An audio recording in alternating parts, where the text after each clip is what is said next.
Hello friends, बाबा laws में आप सभी का स्वागत है। आज हम डील करेंगे the juvenile justice care and protection of children act 2015 से, जो कि 15 जनवरी 2016 को इन्फोर्स में आया। इसमें 10 चैप्टर और 112 सेक्शंस हैं। हम इस एक्ट को इस तरह से डील करेंगे जो कि आपके मैक्सिमम पीटी क्वेश्चंस को कवर करेगा। हम इसमें इन डेप्थ नहीं जाएंगे, लेकिन एक भी ऐसा पॉइंट नहीं छोड़ेंगे जो जिससे कोई पीटी क्वेश्चन उठ सकता है। तो चलिए स्टार्ट करते हैं। This act is to consolidate and amend. ये एक्ट आया था कंसोलिडेट और अमेंड करने के लिए। यहाँ पे दो तरीके के चिल्ड्रन को लिया गया है। पहला, जो children in conflict with law हैं। दूसरा, जो children in need of care and protection है। उनकी बेसिक नीड्स को through proper care, protection, development, treatment, social reintegration के द्वारा केटर करते हुए। सेकेंड पैराग्राफ पे आए अगर, तो हमें पता चलता है कि जैसा कि कॉन्स्टिट्यूशन में ड्यूटीज़ इम्पोज की गई हैं स्टेट के ऊपर कि वो इंश्योर करे कि सभी चिल्ड्रन की नीड्स मेट हो रही हैं, basic human rights fully protected हैं कि नहीं, जो कि आर्टिकल 15 के क्लॉज 3 में दिया गया है, आर्टिकल 39 के ई और एफ में दिया गया है, आर्टिकल 45 में दिया गया है एंड आर्टिकल 47 में दिया गया है। तो इन्हीं सब आर्टिकल्स को इफेक्ट देने के लिए इस एक्ट को लाया गया है। थर्ड पैराग्राफ कहता है कि गवर्नमेंट ऑफ इंडिया ने 11 दिसंबर 1992 को ट्रीटी साइन किया था, जिसमें convention on right of child को जो है एग्री किया था, जो कि general assembly of United Nations के द्वारा अडॉप्ट किया गया है। आगे बढ़ते हैं तो हम देखते हैं कि juvenile justice care and protection of children act 2000 को जो है इसको री इनैक्ट किया गया है हमारे 2015 के एक्ट से। अब हम चैप्टर 1 पे आते हैं, जिसका सेक्शन 1 कहता है short title extent commencement and application, जिसमें ये बताया गया है कि इस एक्ट को juvenile justice care and protection of children act 2015 कहा जाएगा। ये होल ऑफ इंडिया पे अप्लाई होगा। ये 15 जनवरी 2016 को इन्फोर्स हुआ था। और क्लॉज 4 कहता है कि किसी भी लॉ में किसी भी बात के होते हुए जो इस एक्ट के प्रोविजंस हैं वो सभी मैटर्स पे, ऑल मैटर्स जो कि children in need of care और वो चिल्ड्रन जो इन कॉन्फ्लिक्ट विद लॉज हैं, उनके जो भी मैटर्स हैं, जैसे कि एप्रीहेंशन, डिटेंशन हो रहा है, प्रोसिक्यूशन है, पेनाल्टी है, जो कि children in conflict with law हैं। सेकेंड, कोई भी प्रोसीजर या डिसीजन है जो कि रिहैबिलिटेशन, एडॉप्शन, रीइंटीग्रेशन वगैरह से रिलेटेड है, उन चिल्ड्रन से रिलेटेड है जो कि इन need of care and protection है, उससे ये एक्ट डील करेगा। अब हम सेक्शन 2 पे आ जाते हैं, जो कि डील करता है डेफिनीशन से। डेफिनीशन में क्लॉज 1 कहता है अबैंडन चाइल्ड। अबैंडन चाइल्ड से मतलब है उस चाइल्ड से जो कि डिज़र्ट कर दिया गया है उसके बायोलॉजिकल पेरेंट या एडॉप्टिव पेरेंट्स या गार्डियन के द्वारा, और जिसे कमेटी ने ड्यू इंक्वायरी के बाद डिक्लेयर कर दिया है एज अबैंडन। सेकेंड है एडॉप्शन। एडॉप्शन का मतलब उस प्रोसेस से है जिसमें एक चाइल्ड जो है वो परमानेंटली सेपरेट कर दिया जाता है उसके बायोलॉजिकल पेरेंट से, और वो लॉफुल चाइल्ड बन जाता है अपने अडॉप्टिव पेरेंट का। जो भी राइट्स, प्रिविलेजेस और रिस्पॉन्सिबिलिटीज़ हैं एक बायोलॉजिकल चाइल्ड से रिलेटेड, उससे अटैच हो जाता है। क्लॉज 3 कहता है एडॉप्शन रेगुलेशंस। एडॉप्शन रेगुलेशंस वो रेगुलेशंस हैं जो कि सेंट्रल गवर्नमेंट के द्वारा नोटिफाई की जाती हैं। 5 है आफ्टर केयर। आफ्टर केयर से मतलब है कोई भी प्रोविज़न जो सपोर्ट करता है किसी भी तरीके का फाइनेंशियल या अदरवाइज उस बच्चे को जो 18 साल की एज कंप्लीट कर चुका है, लेकिन 21 साल की एज अभी कंप्लीट नहीं की है जिसने, और उसने इसी बीच में किसी भी इंस्टीट्यूशनल केयर को छोड़ दिया है ताकि वो मेन स्ट्रीम सोसाइटी को ज्वाइन कर सकें। 6 में आते हैं तो ऑथराइज्ड फॉरेन एडॉप्शन एजेंसी मिलता है हमें, जो कहता है कि उसका ऑथराइज्ड फॉरेन एडॉप्शन एजेंसी से मतलब है कोई ऐसी foreign social child welfare agency से, जो कि कारा that is central adoption resource authority के द्वारा ऑथोराइज्ड है। सेंट्रल गवर्नमेंट या किसी भी गवर्नमेंट डिपार्टमेंट उस कंट्री का जो स्पॉन्सर कर रही है एप्लीकेशन को एनआरआई के, उसकी रिकमेंडेशंस पे। 7 है अथॉरिटी। अथॉरिटी का मतलब वही है जो कारा है, जो कि सेक्शन 68 में कॉन्स्टिट्यूट की जा रही है, that is central adoption resource authority. एक बात करता है बेगिंग की। बेगिंग का मतलब है सॉलिसिटिंग से या किसी भी तरीके के आर्म्स रिसीव करने से किसी पब्लिक प्लेस पे या किसी भी प्राइवेट प्रमाइस पे एंटर करते हुए। सेकंड कहता है कोई एक्सपोज कर रहा है, अगर किसी एग्जिबिट कर रहा है कोई ऑब्जेक्ट जिससे वो एक्सटॉर्ट कर सके, कोई वूंड आर्म्स को कोई वूंड दे सके, सॉर कर सके या इंजरी डिफॉर्मिटी एट्सेट्रा। 9 में हम बात करते हैं बेस्ट इंटरेस्ट ऑफ चाइल्ड की। बेस्ट इंटरेस्ट ऑफ चाइल्ड का मतलब है यहाँ पे कोई भी ऐसा बेसिस किसी डिसीजन को बनाने में जो इंश्योर करे fulfilment of basic rights and needs, identity, social wellbeing और इमोशनल, फिजिकल, इंटेलेक्चुअल डेवलपमेंट को किसी चाइल्ड के। 10 बात करता है बोर्ड की। बोर्ड का मतलब है जुवेनाइल जस्टिस बोर्ड, जो कि सेक्शन 4 में कॉन्स्टिट्यूट हुआ है। 11 बात करता है सेंट्रल अथॉरिटी की। सेंट्रल अथॉरिटी से मतलब है उस गवर्नमेंट डिपार्टमेंट से जो कि रिकॉग्नाइज किया गया है Hague convention on protection of children and cooperation in inter country adoption 1993 के अंडर में। अब हम बहुत ही इंपॉर्टेंट डेफिनेशन पे आ जाते हैं जो कि 12 में दी गई है। चाइल्ड। चाइल्ड का मतलब उस बच्चे से है जिसने 18 साल की उम्र कंप्लीट नहीं की है। मैं आपको यहाँ पे बताना चाहूँगी भारतीय न्याय संहिता की सेक्शन 2 के क्लॉज 3 में भी चाइल्ड को इसी तरीके से डिफाइन किया गया है।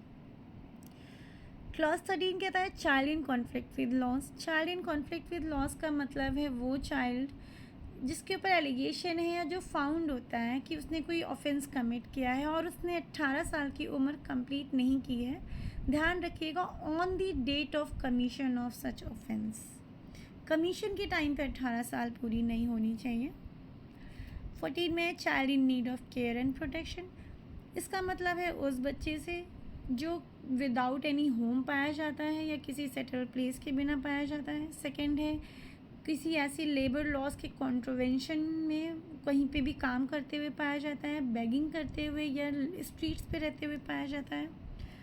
थर्ड कहता है जो ऐसे इंसान के साथ रिजाइड कर रहा है, भले ही वो उसका गार्डियन है या नहीं, जो उसे इंजर एक्सप्लॉइट कर सकता है, थ्रेट कर सकता है कि वो उसे मार सकता है, या फिर उसने किसी और कुछ और बच्चों को भी पहले भी किल या अब्यूज़ या नेग्लेक्ट किया हुआ है। 4 कहता है ऐसा व्यक्ति जो मेंटली इल है, मेंटली अनस्टेबल है, इनक्योरेबल डिजीज़ से ग्रसित है। 5 कहता है कि वो पेरेंट या गार्डियन जो कि अनफिट पाए गए हैं या इनकैपेसिटेटेड पाए गए हैं कि वो एक बच्चे की प्रोटेक्शन या सेफ्टी या वेलबींग के लिए नहीं ध्यान रख सकते।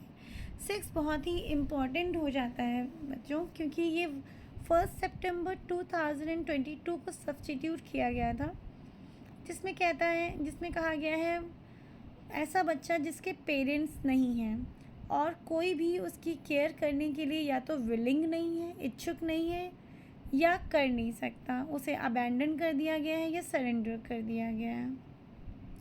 7 कहता है ऐसा बच्चा जो कि मिसिंग है या भाग जाता है जो बच्चा और जिसके पेरेंट्स को ढूंढा नहीं जा पा रहा है रीज़नेबल इंक्वायरी के द्वारा भी। 8 कहता है कि जो अब्यूज़ किया गया है या ऐसी संभावना है कि उसे अब्यूज़, टॉर्चर, एक्सप्लॉइट किया जा सकता है किसी भी सेक्सुअल अब्यूज़ या इलीगल एक्ट के पर्पज़ से। 9 कहता है कि who is found vulnerable and has been or is being or is likely to be inducted into abuse or trafficking। 10 कहता है ऐसा बच्चा जो अब्यूज़ किया जाता है किसी अनकॉन्शनेबल गेन के लिए। 11 कहता है कि विक्टिम जो कि आर्म कॉन्फ्लिक्ट, सिविल अनरेस्ट या फिर नेचुरल कैलमिटी से अफेक्ट हुआ है। 12 कहता है कि कोई ऐसा बच्चा जो कि इमिनेंट रिस्क में है कि उसने मैरिज की एज अटेन नहीं की है, फिर भी उसकी मैरिज कराई जा सकती है उसके फैमिली मेम्बर, पेरेंट, गार्डियन या किसी भी पर्सन के द्वारा। अब हम आ जाते हैं क्लॉज 15 पे। क्लॉज 15 बात करता है चाइल्ड फ्रेंडली की। चाइल्ड फ्रेंडली का मतलब वो बिहेवियर कंडक्ट है जो कि ह्यूमेन है, कंसिडरेट है या फिर बेस्ट इंटरेस्ट में है चाइल्ड के, एंड एक्चुअली और बेस्ट इंटरेस्ट में है चाइल्ड के। 16 पे आ जाए तो child legally free for adoption की बात की गई है, तो जो भी कमिटी डिक्लेयर कर दे सेक्शन 38 के अंडर में। 17 है चाइल्ड वेलफेयर ऑफिसर, जो कि वो ऑफिसर है जो अटैच्ड है किसी चाइल्ड केयर इंस्टीट्यूशन से। 18 is child welfare police officer. 19 is children's home. Children's home का मतलब है वो चिल्ड्रन होम जो कि इस्टेब्लिश या मेंटेन है हर डिस्ट्रिक्ट में किसी स्टेट गवर्नमेंट के द्वारा खुद से या किसी एनजीओ के द्वारा, एंड इज रजिस्टर्ड, और वो रजिस्टर्ड भी होना चाहिए सेक्शन 50 के अंडर में। क्लॉज 20 कहता है चिल्ड्रंस कोर्ट। चिल्ड्रंस कोर्ट का मतलब वो कोर्ट है जो कि commission for protection of child right act 2005 के अंडर में इस्टेब्लिश्ड है, या फिर कोई स्पेशल कोर्ट जो कि protection of children from sexual offences act 2012 that is POCSO के अंडर में इस्टेब्लिश्ड है। और जहाँ पे ऐसी कोई भी कोर्ट डेजिग्नेटेड नहीं है, वहाँ पे कोर्ट ऑफ सेशन जिसका जुरिस्डिक्शन है ऐसे ऑफेंस को ट्राई करने के लिए, वो चिल्ड्रंस कोर्ट मानी जाएंगी। क्लॉज 21 कहता है child care institution. Child care institution वो इंस्टीट्यूट चाइल्ड चिल्ड्रन होम या ओपन शेल्टर या ऑब्जर्वेशन होम होगा जो कि फिट फैसिलिटी है बच्चों की प्रोटेक्शन और केयर प्रोवाइड करने के लिए। 22 टॉक्स अबाउट कमेटी। कमेटी का मतलब है चाइल्ड वेलफेयर कमेटी जो कि सेक्शन 27 में डिफाइंड है। 23 टॉक्स अबाउट कोर्ट। कोर्ट का मतलब कोई भी सिविल कोर्ट से है जो कि जुरिस्डिक्शन रखता है एडॉप्शन और गार्डियनशिप के मैटर्स में। हम आपको बता दें यहाँ पे इंक्लूड होगा डिस्ट्रिक्ट कोर्ट, फैमिली कोर्ट और सिटी सिविल कोर्ट भी। 24 talks about corporal punishment. Corporal punishment का मतलब है किसी बच्चे के ऊपर ऐसा फिजिकल पनिशमेंट इन्फ्लिक्ट करना जो कि उसको पेन दे फॉर द पर्पज़ ऑफ या तो रिट्रीब्यूशन किसी ऑफेंस का, या डिसिप्लिन करने के लिए, या फिर रिफॉर्म करने के लिए उस बच्चे को। 25 इज़ चाइल्ड लाइन सर्विसेज का मतलब हो गया जो 24 आवर्स एमरजेंसी सर्विसेज हैं जो कि चिल्ड्रन इन क्राइसिस हैं उनके लिए। 26 talks about district child protection unit. ये वो चाइल्ड प्रोटेक्शन यूनिट है किसी भी डिस्ट्रिक्ट में जो कि स्टेट गवर्नमेंट इस्टेब्लिश करती है सेक्शन 106 के अंडर में, और जो कि डिस्ट्रिक्ट मैजिस्ट्रेट के सुपरविजन में भी फंक्शन करेगी। 26A talks about district magistrate. District magistrate में इंक्लूड होगा एडिशनल डिस्ट्रिक्ट मैजिस्ट्रेट भी। 27 talks about fit facility and 28 talks about fit person. इन दोनों में ही ये बात कही गई है कि कोई ऐसी फैसिलिटी जो कि किसी गवर्नमेंट ऑर्गेनाइजेशन या एनजीओ द्वारा रन की जा रही है, या कोई पर्सन जो कि प्रिपेयर्ड है टेम्परेरीली किसी रिस्पॉन्सिबिलिटी को लेने के लिए किसी पर्टिकुलर चाइल्ड की स्पेसिफिक पर्पस के लिए, जैसा कि कमेटी या बोर्ड उसे बोले। 29 talks about foster care. Foster care का मतलब है प्लेसमेंट, किसी बच्चे को कहीं पे रखना as an alternate care in domestic environment of a family, उसकी बायोलॉजिकल फैमिली से अलग करते हुए। 30 फोस्टर फैमिली। फोस्टर फैमिली जो family district child protection unit के द्वारा सूटेबल पाई जाती है। 31 टॉक्स अबाउट गार्डियन। गार्डियन का मतलब हो गया कोई नेचुरल गार्डियन या कोई भी पर्सन जो कमेटी या बोर्ड के ओपिनियन में जो है एक्चुअल चार्ज ले सकता है चाइल्ड का। 32 ग्रुप फोस्टर केयर का मतलब है फैमिली लाइक केयर फैसिलिटी, जो वो बच्चा जो विदाउट पेरेंटल केयर है उसके लिए। 33 is very important, it talks about heinous offences. Heinous offences का मतलब है वो ऑफेंसेस जिनकी मिनिमम पनिशमेंट आईपीसी या किसी भी लॉ के अंडर में 7 साल या उससे ज़्यादा है। 34 talks about inter country adoption. इसमें वो बच्चे आ जाएंगे जो वो अडॉप्शन ऑफ अ चाइल्ड होगा जो एनआरआई किसी पर्सन ऑफ इंडियन ओरिजिन या किसी फॉरेनर के द्वारा किया जा रहा है। 35 टॉक्स अबाउट जुवेनाइल। जुवेनाइल में child below the age of 18 years है। अब आप देखिए चाइल्ड की डेफिनेशन बोलती है कि वो चाइल्ड जिसने 18 साल की उम्र कंप्लीट नहीं की है, और जुवेनाइल की डेफिनेशन बोलती है वो चाइल्ड जो 18 साल के नीचे हैं। तो ये एक बहुत ही स्लाइट सा डिफरेंस है इंटरप्रिटेशन के लिए। 36 is NDPS, not very necessary. 37 is no objection certificate. तो बस ये जान लीजिए कि इंटर कंट्री अडॉप्शन में नो ऑब्जेक्शन सर्टिफिकेट जो है वो central adoption resource authority certify करती है, इशू करती है। 38 में है नॉन रेजिडेंट इंडियन, तो वो पर्सन माना जाएगा जो इंडियन पासपोर्ट होल्ड करता है और अब्रॉड में रह रहा है 1 साल से अधिक समय से। 39 notification. 40 is observation home, not very necessary, we can skip it. 41 is open shelter. Open shelter वो होते हैं जो स्टेट गवर्नमेंट जिन्हें मेंटेन या और इस्टेब्लिश करती है खुद से या किसी NGO द्वारा करवाती है। 42 इज़ ऑर्फन। ऑर्फन का मतलब उस चाइल्ड से है जो कि बिना किसी बायोलॉजिकल पेरेंट, एडॉप्टिव पेरेंट या लीगल गार्डियन के हैं, या फिर जिसके लीगल गार्डियन जो हैं वो उसकी केयर ना या तो कर नहीं सकते हैं या विलिंग नहीं है करने के लिए, इच्छा नहीं है उनकी। 43 is overseas citizen of India. वो पर्सन जो रजिस्टर्ड है सिटीजनशिप एक्ट 1955 में। 44 is person of Indian origin. ऐसे पर्सन जो जिनके लीनियल एंसेस्टर्स जो हैं इंडियन नेशनल हैं या रह चुके हैं, और जो पर्सन ऑफ इंडियन ओरिजिन का कार्ड होल्ड कर रहे हैं। 45 is very important. It talks about पेटी ऑफेंसेस। पेटी ऑफेंसेस में वो ऑफेंसेस आ जाएंगे जिनका मैक्सिमम पनिशमेंट 3 years है IPC या किसी अदर लॉ के अंडर में। 46 talks about place of safety. इसमें ध्यान रखने वाली बात यह है कि यहाँ पे पुलिस लॉकअप या जेल नहीं आता है।